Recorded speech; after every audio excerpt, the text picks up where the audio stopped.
Now new tonight from our ABC 7i team, the last stand for former Illinois Governor Rod Blagojevich. He has filed what legal experts say is his final shot, a petition for appeal to the U.S. Supreme Court.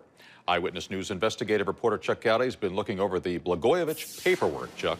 Alan, Rod Blagojevich was an Illinois governor, and Al Capone was a Chicago gangster. Blagojevich sentenced to 14 years in prison, Scarface sentenced to 11.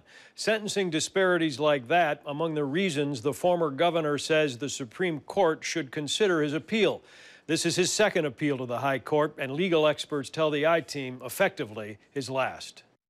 His hair gone natural, his prison-trim physique on a magazine cover this fall, Rod Blagojevich wants his time behind bars to end. Tonight in this petition, Blagojevich asking the U.S. Supreme Court to end it. It is effectively Blagojevich's last stand. He had one bite at the apple already. This would be the second and almost certainly last. And, says ABC 7 legal analyst Gil Sofer, a former federal prosecutor in Chicago, this might be Blagojevich's best shot.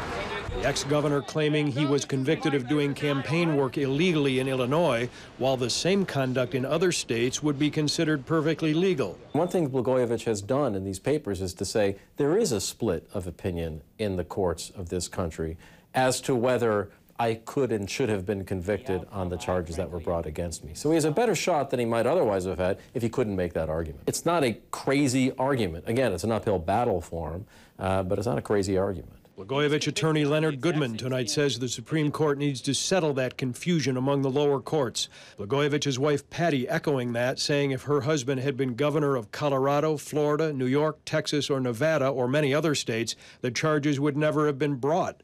2 years ago, when District Judge James Zagel threw out 5 of 18 public corruption counts, Blagojevich's sentence remained the same, more than twice as long as other officials convicted of corruption, according to his attorney. They are also now appealing that.